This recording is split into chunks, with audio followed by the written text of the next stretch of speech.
know, like making a video, practicing your mugshot, making a joke about ending someone's life, and then actually being arrested for that same exact thing.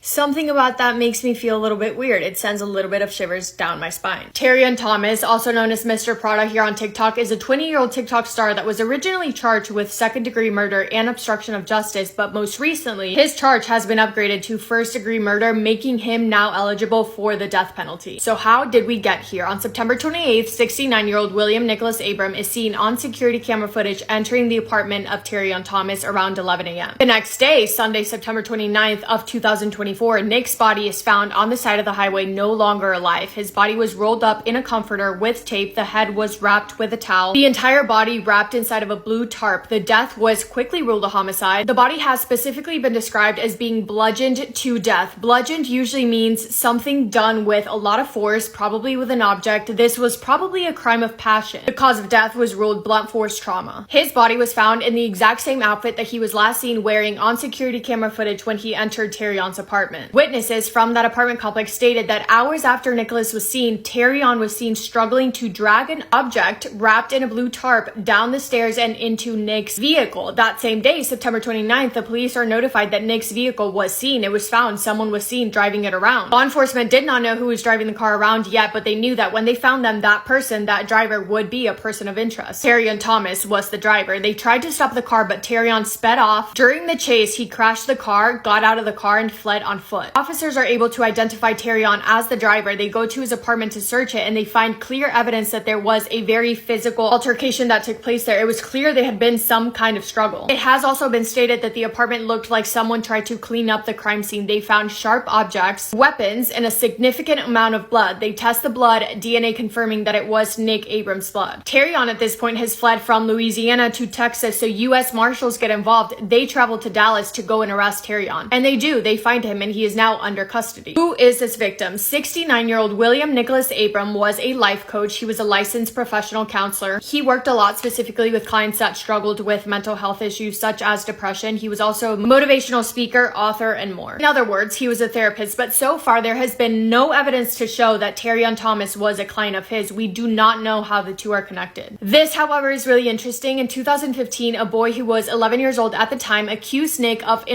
touching him during a counseling session. That case never went to trial. The prosecution did not take it to trial, and there has been a lot of speculation saying that Terrion was the 11-year-old boy. However, the lawyer who represented Nick Abrams in that case, however many years ago, has come out and said specifically that Terrion was not the 11-year-old boy. He specifically said, and this is kind of a hard word, the lawyer has said, quote, "It's unequivocally not him." Doesn't matter. The important thing is that the lawyer came out and said that 11-year-old boy was not Terrion Thomas. One of the questions that I had was, why was it upgraded from second-degree murder to first-degree murder? And that is because of the doctor's age. Louisiana law allows for a more serious charge when, quote, "the offender has specific intent to kill or inflict great bodily harm upon a victim who is 65 years of age or older." In this case, the doctor was 69 years old, meaning that qualifies the charge for an upgrade. I have never really seen Mr. Prada's page. I never really stayed up to date. I've seen him on my For You page, I think, but I don't really know much about him, so I feel like it's not my place to speak. And also, it's pretty much impossible to find any background information on him, but I wanted to make this video because I want to know what you guys have to say. I think it's shocking, and I'm very intrigued to see what happens. It's one of those things where it's like, oh, we're seeing this play out right before our eyes, so I think it's very interesting. Obviously, a horrific situation, but let me know what you guys think and what theories you have. Hope you guys are all having the best day. If not, go do something to make it the best day. Make somebody happy, and I will see you in my next video. Massive kiss on the forehead to every single one of you.